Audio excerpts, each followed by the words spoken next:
से आप सब। तो फ्रेंड्स, यहाँ पे हमारा जो जेटेट का जो सिलेबस है, ठीक है, तो उस सिलेबस के अकॉर्डिंग यहाँ पे हम लोग एमसीक्यू करेंगे, चैप्टर का डिस्कशन करेंगे। तो आज का जो चैप्टर है चैप्टर 1 है और इसमें हम लोगों को इतिहास लेखन के स्रोत के बारे में डिस्कस करना है। तो चलिए इस चैप्टर से रिलेटेड एमसीक्यू करते हैं। पहला क्वेश्चन है, इतिहास लेखन का प्रमुख आधार क्या होता है? कल्पना, परंपरा, स्रोत और युद्ध। तो आंसर क्या हो जाएगा? स्रोत हो जाएगा, आंसर सी हो जाएगा। ठीक है, देखिए इतिहास जो है ना, ये जो लेखन तत्व और जो प्रमाण होता है उसी पे आधारित होता है, और ये जो प्रमाण होता है इसी को हम लोग स्रोत कहते हैं। ठीक है, जिनमें भौतिक होता है, लिखित होता है और मौखिक साक्ष्य जो होता है शामिल होता है। नेक्स्ट है, पुरातत्विक स्रोतों का अध्ययन करने वाले विद्वान को क्या कहते हैं? इतिहासकार, पुरातत्ववेत्ता और भाषाविद और भूगोलवेत्ता। तो देखिए, पुरातत्वविद किसको कहते हैं? जो अतीत का जो वस्तु का अध्ययन करता है उसको हम लोग पुरातत्वविद कहते हैं। ठीक है, तो यहाँ पे पुरातत्वविद स्रोतों का अध्ययन मतलब जो अतीत का जो वस्तु है उसका जो अध्ययन कर रहा उसको हम लोग पुरातत्ववेत्ता कहते हैं। नेक्स्ट है आपका, सिक्कों के अध्ययन को क्या कहा जाता है? अभिलेख शास्त्र, पुरालिपि शास्त्र, मुद्रा शास्त्र। यहाँ पे मुद्रा शास्त्र हो जाएगा। नेक्स्ट है, इसको इसको हम लोग इंग्लिश में ना न्यूमिस्मैटिक्स कहते हैं। ठीक है, नेक्स्ट है, अभिलेखों के अध्ययन को क्या कहते हैं? भाषा शास्त्र, अभिलेख शास्त्र, दर्शन शास्त्र, समाज शास्त्र। तो ऑब्वियसली अभिलेख से अभिलेख शास्त्र हो जाएगा। नेक्स्ट है, सबसे प्राचीन, इसको हम लोग इंग्लिश में ना एपिग्राफी कहते हैं। ठीक है, वो विद्या है जिसमें शिलालेख, ताम्रपत्र आदि का अध्ययन किया जाता है। नेक्स्ट है आपका, सबसे प्राचीन भारतीय सिक्कों को कहा जाता है स्वर्ण मुद्रा, पचमार्क सिक्के, चांदी के सिक्के, गुप्तकालीन सिक्के। इसको हम लोग पंचमार्क सिक्के कहते हैं। ठीक है, तो इसमें क्या होता है? विभिन्न चिन्हों की छपाई जो होती है, इसलिए इसको हम लोग पंचमार्क कॉइन कहते हैं इंग्लिश में। नेक्स्ट है, अशोक की शिलालेख किस लिपि में लिखे गए थे? देवनागरी, रोष्टी, ब्राह्मी और संस्कृत। तो ब्राह्मी लिपि में लिखा गया था। ठीक है, आंसर यहाँ पे शी हो जाएगा। नेक्स्ट है, ब्राह्मी लिपि जो होती है ना, ये भारत की सबसे पुरानी लिपि में से एक है, और अशोक के जो शिलालेख है ये अधिकतर जो है ब्राह्मी लिपि में लिखा गया है। नेक्स्ट है, इंडिका ग्रंथ के लेखक कौन है? अल्बरूनी, फाहन, मैगेंथस, टॉलमी। तो आंसर इसका पता होगा, इसका आंसर क्या हो जाएगा? इसका आंसर इंडिका का क्या हो जाएगा? मैगेंथिस हो जाएगा, आंसर सी हो जाएगा। और ये चारों इम्पॉर्टेंट है, चारों पॉइंट इम्पॉर्टेंट है, इसके बारे में इंफॉर्मेशन ज़रूर रखिएगा। ये जो है ना, मैगेंथिस जो है ये एक यूनानी राजदूत था जो कि चंद्रगुप्त मौर्य के दरबार में आया था, और इसकी जो बुक है ना ये इंडिका है। ठीक है, तो नेक्स्ट क्वेश्चन है, भारत का अध्ययन करने वाला पहला चीनी यात्री कौन था? हैंसंग था, इत्सिंग था, फाहान था, ब्रूनी था। तो याद रखिएगा, जो भारत का अध्ययन करने वाला पहला चीनी यात्री कौन था? फाहान था। ठीक है, अब देखिए फाहान तो था, अब ये जो है गुप्त काल में भारत आया था और बौद्ध धर्म व समाज पर विस्तृत जानकारी प्रदान की थी। नेक्स्ट क्वेश्चन है, किताब उल हिंद पुस्तक किसने लिखी? इब्न बतूता ने, हैंसोंग ने, और आपका अल्ब्रूनी ने और पिल्ली ने। तो आंसर क्या हो जाएगा? अल्ब्रूनी। अल्ब्रूनी बहुत इंपॉर्टेंट है, यहाँ से इंपॉर्टेंट आता है। तो अल्ब्रूनी जो है किताब उल हिंद जो किताब है, पुस्तक है, ये लिखे हैं। ठीक है, और ये जो है फारसी विद्वान थे जो कि 11वीं शताब्दी में भारत की सामाजिक व सांस्कृतिक व्यवस्था पर एक आधारित किताब लिखे थे जिनका नाम था किताब उल हिंद।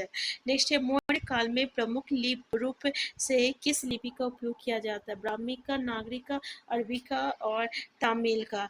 तो यहाँ पे क्या हो जाएगा? आंसर ए हो जाएगा, ब्राह्मी हो जाएगा। ठीक है, नेक्स्ट है, कौन सा स्रोत प्रांतिक स्रोत नहीं है?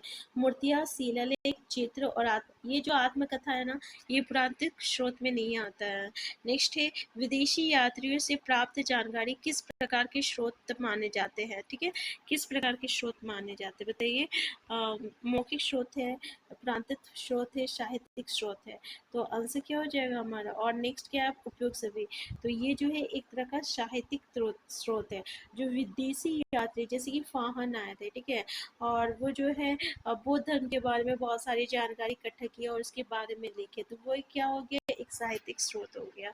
नेक्स्ट है आपका, प्रयाग प्रशस्ति किससे संबंधित है? चंद्रगुप्त मौर्य से, समुद्रगुप्त से, हर्षवर्धन से, अशोक से। तो ये समुद्रगुप्त से जो है संबंध है। प्रयाग प्रशस्ति किसको कहते हैं?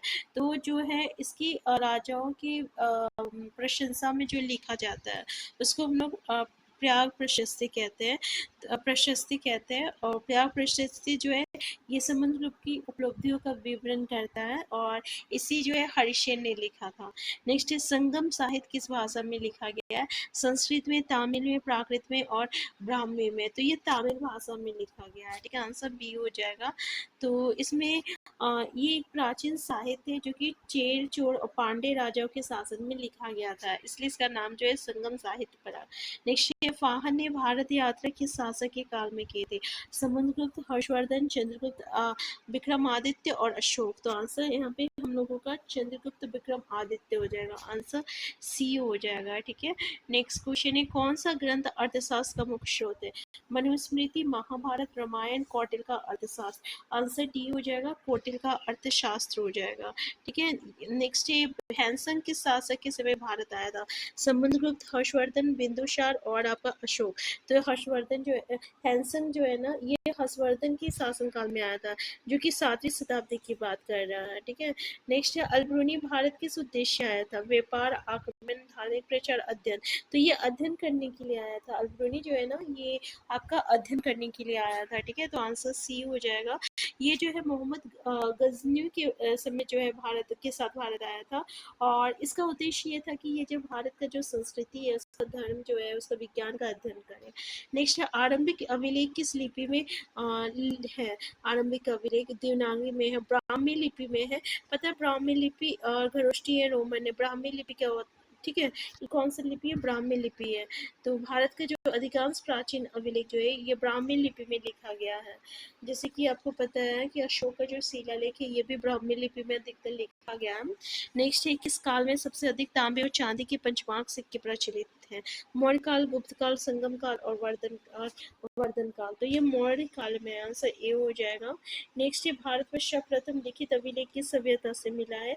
वैदिक सभ्यता, मौर्य सभ्यता, सिंधु घाटी सभ्यता, गुप्त काल में। तो भारत में सर्वप्रथम जो है अभिलेख जो है ये हमारा सिंधु घाटी सभ्यता से संबंधित है।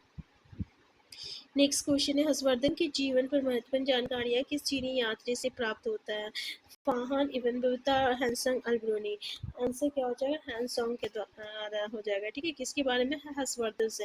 तो ह से ही आपका इसका नाम है हैंसंग, तो याद होने में इजी रहेगा, ठीक है। इसकी पुस्तक का नाम है शी युकी, जो कि एक ऐतिहासिक जानकारी का महत्वपूर्ण स्रोत है। शी युकी हैंसंग की पुस्तक का नाम है, ठीक है। और ये 7वीं शताब्दी में भारत आया था, और ये बहुत शिक्षा, प्रशासन और समाज का विस्तृत जानकारी इकट्ठा किया था। नेक्स्ट है संगम साहित्य में किस क्षेत्र की जानकारी मिलती है? उत्तर भारत का, पश्चिम भारत का, दक्षिण भारत का। यहाँ दक्षिण भारत की जानकारी जो है हमें संगम साहित्य से प्राप्त होता है। नेक्स्ट है भारतीय इतिहास में प्रशस्ति शब्द किसके लिए उपयुक्त है?